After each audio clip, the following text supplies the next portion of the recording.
সুপ্রিয় দর্শক, আপনাদের সকলকে সাদর আমন্ত্রণ জানাচ্ছি দীপ্ত কৃষি সংলাপে। Deepto Krishi Songlap powered by Kazi Farms, co sponsored by এয়ার মালিক সিডস। প্রিয় দর্শক, আমরা প্রতিটি অনুষ্ঠানে একটি বিষয়কে নির্বাচন করে থাকি এবং সেই বিষয়ের উপর একজন বিশেষজ্ঞ অতিথি থাকেন, তার কাছ থেকেই আমরা শুনে নেই সমস্ত বিষয়গুলোকে। আমরা আজকে যে বিষয়টিকে নির্বাচন করেছি আলোচনার জন্য, সেটি হচ্ছে ধান চাষে পরিবেশ বান্ধব প্রযুক্তি। আমাদের একটু জেনে রাখা ভালো যে বাংলাদেশে প্রতি বছরই লক্ষ লক্ষ হেক্টর জমিতে কিন্তু ধানের আবাদ হয়। বর্ষাকালে হয়, শীতকালে হয়, বিভিন্ন মৌসুম আছে, সে মৌসুমে হয়, সারা বছরই কোথাও না কোথাও ধান থাকে। কিন্তু এই ধান চাষ কি পরিবেশ বান্ধব প্রযুক্তি দিয়ে পরিচালিত হচ্ছে, বা এটি পরিবেশের উপর কী ধরনের প্রভাব ফেলছে, এটি আমরা অনেকেই জানি, অনেকেই জানি না। এই বিষয়টি নিয়ে কথা বলার জন্য আমাদের সাথে আছেন ধান গবেষণা ইনস্টিটিউটের সাবেক মহাপরিচালক ডক্টর জীবন কৃষ্ণ বিশ্বাস। আমরা তাকে স্বাগত জানাচ্ছি। আপনি একজন বিশিষ্ট ধান বিজ্ঞানী এবং দীর্ঘদিন বাংলাদেশ ধান গবেষণা ইনস্টিটিউটে কাজ করেছেন। আপনার কাছ থেকেই আমরা জানতে চাই, আসলে ধান চাষে পরিবেশ বান্ধব প্রযুক্তি আমরা যেটা বলছি, ধান চাষে কি আসলেই পরিবেশ যে জন্য নেতিবাচক কোনো ঘটনা ঘটে, বা ঘটনাগুলো ঘটে থাকলে সেগুলো কি? ধন্যবাদ আপনাকে এবং দীপ্ত কৃষিকে। আসলে কৃষি যখন আমরা বলবো, কৃষি মানেই যে প্রকৃতির যে জীববৈচিত্র্য, স্বাভাবিক জীববৈচিত্র্যের উপর কিছু না কিছু আঘাত দিয়েই আমাদের জন্য কিছু খাদ্য এগুলো তৈরি করা। অতএব ধান চাষে যে কিছুটা পরিবেশের উপর প্রভাব পড়ে না, সেটা আমি অস্বীকার করব না। তার কারণ প্রকৃতির যে স্বাভাবিক যে জমি বা যে সমস্ত জায়গাগুলো ছিল প্রাকৃতিকভাবে, সেই জায়গাগুলোকে নতুন করে আবাদ করে গাছের ফসলের জন্য যে পরিবেশ, ধানের জন্য যে পরিবেশ তৈরি করা হচ্ছে, সেটা তো অবশ্যই প্রকৃতির উপর কিছুটা প্রভাব অবশ্যই পড়ে। ধানের বেলায় ধান এমন একটা ফসল যেটা প্রচলিত বিশ্বাস মতে ধান পানির ফসল আর কি। মানে যদি আমি বিবর্তনের কথা চিন্তা করি, ধানের জন্ম, ধান গাছের জন্ম পানিতে, পরে আস্তে আস্তে সেটা নিজের যে তার যে অভিব্যক্তি, যে পরিবর্তন, তার মধ্যে কখনো এটা উঁচু জমিতে আবাদ হচ্ছে, কখনো বরফ শীতল পরিবেশও কোথাও কোথাও জন্মায়, বিভিন্ন পরিবেশে জন্মায়। এই জন্য দেখা যায় ধানের গাছ হয়তো 1 মিটার লম্বা, কোথাও কোথাও পানির মধ্যে হচ্ছে, সেখানে হয়তো 3 থেকে 4 মিটার লম্বা হচ্ছে। অতএব ধান যেমন পরিবেশের উপর কিছুটা প্রভাব বিস্তার করছে নেতিবাচক, এবং সাথে সাথে নেতিবাচক পরিবেশের সাথে নিজেকে খাপ খেয়ে নেওয়ার মতো অদ্ভুত যোগ্যতা এই ধান গাছের আছে। না, কিন্তু ধান চাষের ক্ষেত্রে আপনি যেটা বলছিলেন যে কোনো কোনো জায়গায় ধান গাছ একটু ছোট, কোথাও কোথাও একটু বড়, পরিবেশের সাথে মানে সমন্বয় করে হয়তো সেটি হয়েছে, বা খাপ খাইয়ে দিয়ে সেটা হয়েছে। আবার আমরা তো সাম্প্রতিক সময়ে উচ্চ ফলনশীল ধানের চাষ করছি, সেখানে অতিমাত্রায় রাসায়নিকের ব্যবহার হচ্ছে অনেক ক্ষেত্রেই। আবার কীট পতঙ্গের আক্রমণ বা প্রভাব বা রোগবালাইয়ের প্রভাব বাড়ছে, সেক্ষেত্রে কেমিক্যালেরও এক ধরনের প্রভাব কাজ করছে। তাহলে পানির ব্যবহার, কেমিক্যালের ব্যবহার, অন্যান্য যে সমস্ত ব্যবস্থাপনা আছে সেগুলোর ব্যবহার, সেগুলো কি পরিবেশের জন্য নেতিবাচক অবস্থা বেশি করে তৈরি করছে না? অবশ্যই, যেহেতু বিজ্ঞানীরা যখন আবিষ্কার করে কোনো জাত বা ভ্যারাইটি উচ্চ ফলনশীল, মানে তার খাবার বেশি দরকার হবে, সেই হিসাবে বিচার করলে সে মাটি থেকে বেশি পরিমাণ খাবার নেবে। মানে স্বাভাবিক যে ধানের জাত একসময় ছিল তার থেকে বেশি খাবার নেবে বলে মাটির উপরে প্রভাব পড়ছে। মানে মাটি থেকে যে স্বাভাবিক যে পুষ্টি উপাদান সেগুলো বেশি নিচ্ছে, মানে অবশ্যই প্রকৃতির উপর প্রভাব পড়বে। এবং খাবারগুলো কোত্থেকে আসে? বেশিরভাগ ক্ষেত্রে মাটির যে স্বাভাবিক যে সরবরাহ ক্ষমতা, সেটা কিন্তু আস্তে আস্তে লোপ পেয়ে যায়, অথবা তাকে বাইরে থেকে সরবরাহ করতে হয়। আর তার মূল উপাদান তো রাসায়নিক সার। তো সেখানে, এবং ওই রাসায়নিক সার মানে কি, মাটির স্বাভাবিক পরিস্থিতির উপর প্রয়োগ করা, মানে কিছু না কিছু তো অবশ্যই প্রভাব পড়বে। আর ধান গাছকে যদি আমি আরও মানে সুন্দরভাবে তার স্বাভাবিক পরিবেশ দিতে চাই, তাহলে পানির ব্যবহার করা হবে। এবং পানিটা প্রধানত আমাদের দেশে কিন্তু আমাদের যে পানি, যে পরিস্থিত যে ভূমির উপরে যে পানি, সেটা ব্যবহার, সেটা আমাদের দেশে এখন কিন্তু মাটির গভীর থেকে পানি তুলে ব্যবহার করা হচ্ছে। তো গভীর থেকে পানি তোলা মানে মাটির যে জমা পানি আছে সেখানে আসলে ঘাটতি পড়ছে, এবং সেটা যে প্রতি বছর আমরা যেটা পূরণ করা, সেটাও কিন্তু সেখানেও কিন্তু ঘাটতি রয়ে গেছে। এই জন্য আমরা যতটা জানি যে মাটির যে ভূনিম্নস্থ যে পানির স্তর, সেটাও কিন্তু আস্তে আস্তে নিচের দিকে, মাটির বৈশিষ্ট্যটাও পরিবর্তিত হচ্ছে। এই জন্য আমি মনে করি যে আধুনিক প্রযুক্তি বা ধান প্রযুক্তি বা কৃষি প্রযুক্তি যাই বলি না কেন, এটা এখন যে অবস্থায় আছে, আসলে আমাদের প্রয়োজনেই এটাকে এখন বলা হচ্ছে যে ক্লাইমেট স্মার্ট বা ক্লাইমেট রিজিলিয়েন্ট কৃষি প্রযুক্তি, সেদিকে আমাদের যেতে হবে। আমি আপনার কাছে এই প্রযুক্তিগুলোকে নিয়ে শুনবো, কিন্তু তার আগে আরেকটা বিষয় একটু জানতে চাই যে এই যে আপনি বলছিলেন যে সবুজ ধান যখন নাকি চাষ হচ্ছে, পানির মধ্যে থাকছে, কেমিক্যালের ব্যবহার বাড়ছে, তার ফলে আসলে পরিবেশে কি কি গ্যাস তৈরি হচ্ছে বা কি কি উপাদান তৈরি হচ্ছে যেটি আমাদের জন্য ক্ষতিকর? অনেকে মিথেনের কথা বলেন, অনেকে কার্বন মনোঅক্সাইডের কথা বলেন। আপনি যদি এ বিষয়ে বলেন যে কোনটা আসলে আমাদের জন্য বেশি ক্ষতিকর বলে মনে হয়? আসলে আপনি সুন্দর প্রশ্ন করেছেন। এখন এটাই আমাদের কনসার্ন, উদ্বিগ্নের বিষয়, যে আমরা ধান চাষ করছি, ধানের জমি থেকে যে গ্রিন হাউস গ্যাসের কথা আমরা বলি, এবং গ্রিন হাউস গ্যাসগুলো যখন পরিবেশের মধ্যে আসে তখন পরিবেশ উত্তপ্ত হওয়ার কথা আমরা শুনি। এই যে পরিবেশ উত্তপ্ত বা গ্লোবাল ওয়ার্মিং, এই কথাটা কিন্তু এই যে এখন যে অবস্থা, এর শুরুটা আমরা ধরে নিই যে শিল্প বিপ্লবের পরের থেকে, যখন বাষ্পীয় ইঞ্জিন প্রথম আবিষ্কৃত হলো, কয়লা পুড়িয়ে মানুষ সেই শক্তি ব্যবহার করতে শুরু করলো, এটাই আমরা সাধারণভাবে জানি। কিন্তু কৃষি থেকেও যে এইভাবে আসছে, হয়তো ওখান থেকে গ্রিন হাউস গ্যাস এমিশন পরিমাণ হয়তো 70%, আর কৃষি থেকে তো প্রায় হয়তো 20, 15 বা 30% এরকম আসতে পারে।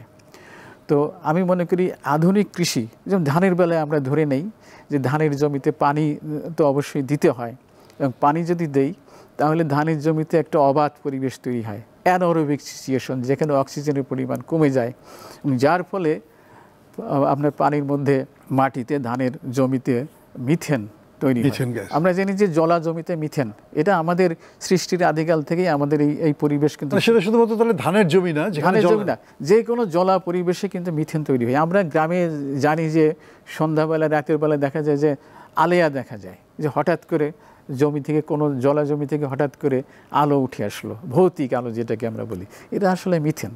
এবং ধানের জমি যেহেতু সবসময় পানিতে, যদি সবসময় পানিতে যদি ডুবা থাকে, অবশ্যই সেখান থেকে মিথেন আসবে। এইটা হলো মিথেন। আর একটা হলো কার্বন ডাইঅক্সাইড, এটাও কিন্তু গ্রিন হাউস গ্যাস। কিন্তু কার্বন ডাইঅক্সাইডের স্বাভাবিকভাবে ধানের জমিতে তো কার্বন ডাইঅক্সাইড আসে।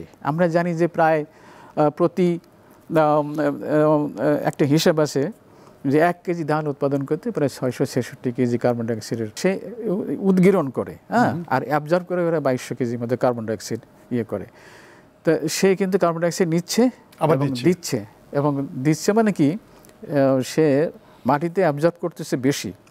আবার ধানের জমি থেকে কিন্তু নাইট্রাস অক্সাইড তৈরি হয়, যেহেতু আমরা যখন কেমিক্যাল, রাসায়নিক সার দিব, তখন কিন্তু নাইট্রোজেন জাতীয় সার দিচ্ছি। তো জমিতে যদি পানি না থাকে তখন কিন্তু আবার নাইট্রাস অক্সাইড হয়। তাহলে পানি থাকলে মিথেন, না থাকলে নাইট্রাস অক্সাইড, আর স্বাভাবিকভাবে নিঃশ্বাস প্রশ্বাসের সাথে কার্বন ডাইঅক্সাইড। আপনি যেটা বলছিলেন যে তাহলে আমাদের এখানে মিথেন উদ্গীরণ হয়, আমরা এখানে কার্বন গ্রহণ করি, আবার নিঃসরণ করি, আমরা এখানে অন্যান্য গ্যাসগুলোকে প্রভাব আমরা দেখতে পাই। এখন আমরা যদি ধান চাষকে পরিবেশ বান্ধব করতে চাই, তাহলে আপনি কি পরামর্শ দেবেন? কি কি প্রযুক্তি আমাদের কাছে অ্যাভেলেবেল আছে যেটা দিয়ে আমরা ধান চাষকে পরিবেশের সাথে খাপ খাইয়ে নিতে পারি বা পরিবেশ বান্ধব করতে পারি? ধন্যবাদ আপনাকে। আসলে ধানের জমি থেকে যে কার্বন ডাইঅক্সাইড যেটা আসে, সেটা নিয়ে আমাদের চিন্তার তেমন কারণ নেই। এমনকি নাইট্রাস অক্সাইড যেটা উদ্গীরিত হয়, সেটা নিয়ে আমাদের বিজ্ঞানীরা বলছেন যে এটা পরিমাণে খুবই কম। যদিও নাইট্রাস অক্সাইডের global warming potential carbon dioxide থেকে প্রায় 300 গুণ বেশি, তারপরেও যেহেতু পরিমাণে খুব কম উদ্গীরিত হয়, এটা নিয়ে চিন্তার কোনো বিষয় না। বলা হয়ে থাকে যে ধানের জমি থেকে মিথেনকেই আসলে দোষারোপ করা হচ্ছে, যে মিথেন এটা কার্বন ডাইঅক্সাইড থেকে প্রায় 28 থেকে 30 গুণ বেশি, এর গ্লোবাল ওয়ার্মিং পটেনশিয়াল বেশি। তবে এই ব্যাপারে আমাদের আসলে সাবধান হওয়ার প্রয়োজন আছে। আমাদের এক আছে যে ধান যদি উৎপাদন না করি তাহলে এই মিথেনটা আসবে না, কিন্তু জলা জমি থেকে তো আসবে। অতএব ধান উৎপাদন আমরা পরিহার করব না, আমাদের প্রয়োজনেই কিন্তু ধান উৎপাদন করতে হবে। খাদ্য নিরাপত্তার দিকটা দেখতে হবে। আমাদের ক্লাইমেট রিজিলিয়েন্ট বা ক্লাইমেট স্মার্ট প্রযুক্তি গ্রহণ করতে হবে। তার মধ্যে আমি এই মুহূর্তে বলতে পারি যে পৃথিবীর বহু প্রতিষ্ঠান, আন্তর্জাতিক প্রতিষ্ঠান, আমাদের যে সমস্ত ন্যাশনাল গবেষণা প্রতিষ্ঠান, তারা সবাই কিন্তু সচেতন কিভাবে ধানের জমি থেকে বা পরিবেশ থেকে গ্লোবাল ওয়ার্মিং হচ্ছে যে গ্রিন হাউস গ্যাস যেটা কমানো যায়। এই মুহূর্তে উদাহরণ হিসেবে বলতে পারি যে Ifad, international fund for agriculture development, তারা কিন্তু এ ব্যাপারে সচেতন। তারা চিন্তা ভাবনা করছে যে কিভাবে, যেমন আমি বাংলাদেশের কথাই যদি বলি, বাংলাদেশের প্রেক্ষাপটে তারা ভাবছে যে বাংলাদেশের প্রেক্ষাপটে ধানের জমি থেকে বা কৃষি থেকে, ধানের জমি এবং অন্যান্য যে গবাদি পশু যে সমস্ত আছে সে সমস্ত পরিবেশ থেকে কী পরিমাণ এরকম আপনার মিথেন উদ্গৃহীত হচ্ছে বা গ্লোবাল ওয়ার্মিংয়ের যে অন্যান্য গ্যাস উদ্গৃহীত হচ্ছে সেগুলোর একটা উপাত্ত যাতে সহজে প্রাপ্য এবং সহজে জানা যায় বোঝা যায় এবং সেখান থেকে ব্যবস্থা নেওয়া যায় সে সম্বন্ধে তাদের কিন্তু চিন্তাভাবনা আছে। সেই নিরিখেই বলা যায় আমি হয়তো এর সাথে কিছুটা সংশ্লিষ্টতা থাকার কারণে আমি জানতে পারি, যেহেতু বিড়িতেও ছিলাম এক সময়, তো এই গ্লোবাল ওয়ার্মিংয়ের এই সমস্ত গ্যাস নিয়ে কিন্তু বাংলাদেশ ধান গবেষণা ইনস্টিটিউটে কিন্তু খুব চিন্তাভাবনা করে। কিন্তু তাদের একটা ধারণা আছে যে শুধুমাত্র যদি ধান থেকে যদি আসে তাহলে কিন্তু সেটা মোটেই, বরং ধান আরও বেশি পরিমাণ কার্বন মাটিতে ফিক্স করছে। কিন্তু যখন আমি পুরা ধানের জমির কথা চিন্তা করব তখন তো অবশ্যই আমাকে মিথেনের কথা ভাবতে হবে। আর এই মিথেনের কথা ভাবতে গিয়েই পরিবেশ বান্ধব যে প্রযুক্তি, সাশ্রয়ী, সবসময় আমি জমিতে সেচ দিব না, হয়তো ধান যখন লাগাবো তখন সেচ থাকবে, তারপরে আমি জমিতে পানি দেব, আবার পানিটা কিছুদিন দিব না, পানিটা নিচে চলে যাবে, আবার গাছের সহনশীল পর্যায়ে গেলে শিকড় পর্যায়ে গেল আবার আমি সেচ দিব। এই যে থেমে থেমে আমি সেচ দিচ্ছি তারপরে দিচ্ছি না, এটাকে আসলে বলা হচ্ছে অল্টারনেট ওয়েটিং অ্যান্ড ড্রাইং। তো মানে এটাকে বাংলায় বলা হচ্ছে যে ভিজানো এবং শুকানো, হ্যাঁ, বা সিক্ত শুকা বলা যেতে পারে। সিক্ত এবং শুকা, জমিকে ভিজিয়ে দিচ্ছি আবার শুকিয়ে দিচ্ছি। এতে করে অনেক গবেষণা, বিষয়টাও কিন্তু উদ্ভাবিত হয়েছে ইরিতে হলেও আমাদের বাংলাদেশ বিড়িতেও কিন্তু এটা নিয়ে অনেক আগে, তবে এইভাবে না, অন্যভাবে, যে জমিতে সবসময় পানির দরকার নেই। যখন আমাদের দেশে প্রথম উচ্চ ফলনশীল ধান আসলো, যেটাকে আমরা ইরি ধান বলি, IR-8, তখন কিন্তু ধারণা ছিল যে ধানের জমিতে সবসময় 6 ইঞ্চি পানি রাখতে হবে, 15 থেকে 20 সেন্টিমিটার। কিন্তু তারপরেই বিজ্ঞানীরা বললো না, পানি সবসময় রাখার দরকার নেই, শুধুমাত্র যখন ফুল আসে, হ্যাঁ, বা যখন প্রজনন পর্যায় শুরু হয়, আর প্রথম দিকে ধান যখন লাগানোর পরে তখন হয়তো পানি, আর বাকি সময় পানির দরকার নেই। এটার উপর ভিত্তি করেই ওই অল্টারনেট ওয়েটিং অ্যান্ড ড্রাইং, যেটাকে বলছে এই ভিজা এবং শুকানো পদ্ধতি আবিষ্কার, সংক্ষেপে AWD, যে সব সময় পানি দেওয়ার দরকার নেই। আর সব সময় যদি আমি পানি না দেই তাহলে পরিবেশগত উপকারিতা কি হবে, যে আমার পানি সাশ্রয় হবে 30%, যে পানি আমাদের এখন সবচেয়ে প্রয়োজনীয় এবং খুব হুমকির মুখে যে পানি সম্পদ আমাদের আছে, আমি স্বাভাবিক যে ধান চাষ পদ্ধতির থেকে 30% পানি আমি বাঁচাতে পারবো। পাশাপাশি পরিবেশগত উপকার এই যে আমি মিথেন এমিশন প্রায় 30 থেকে 40% আমি সাশ্রয় মানে কমাতে পারবো, রিডিউস করতে পারবো। তো এই জন্য আমি মনে করি যে AWD যে সেচ ব্যবস্থা ও আন্তর্জাতিক সেচ ব্যবস্থা প্রতিষ্ঠান আছে, পাশাপাশি যে সমস্ত জাতীয় প্রতিষ্ঠান আছে, সবাই আজকে প্রচেষ্টা হলো যে কীভাবে ধান চাষে এই প্রযুক্তি AWD প্রযুক্তি প্রচলন করা যায়। ডক্টর বিশ্বাস, আপনি যেটা বলছিলেন যে চ্যালেঞ্জ আছে, অনেক রকমের প্রতিবন্ধকতাও আছে, আমরা অনেকগুলো স্টেক হোল্ডারকে একত্রিত করতে পারছি না, আমাদের সম্প্রসারণ কার্যক্রম হয়তোবা সেই জায়গাটাতে আরও জোরদার করা প্রয়োজন। আপনার কাছে কি পরামর্শ আছে যে কিভাবে আমরা এই জায়গাটিতে আরও বেশি কার্যকর ভূমিকা রাখতে পারি? আমার মনে হয় প্রধান সরকারকে উদ্যোগী হতে হবে। যদিও আমি জানি যে বিভিন্নভাবে সরকারি পদক্ষেপ নেওয়া হচ্ছে, তারপরেও আমি মনে করি যে সাশ্রয়ী সেচের জন্য বিশেষ নীতি নির্ধারণের প্রয়োজন আছে। যদিও এবছর হয়তো সরকারি তরফ থেকে একটা চিঠি বিভিন্ন এক্সটেনশন ডিপার্টমেন্টে দেওয়া হয়েছে যে পানি কীভাবে সাশ্রয়ী হতে হবে, তারপরে আমি মনে করি যে এটাকে বিশেষভাবে নথিবদ্ধ করে আইনে পরিণত করা, যে এইভাবে পানি ব্যবহার করতে হবে, তাহলে হয়তো হবে।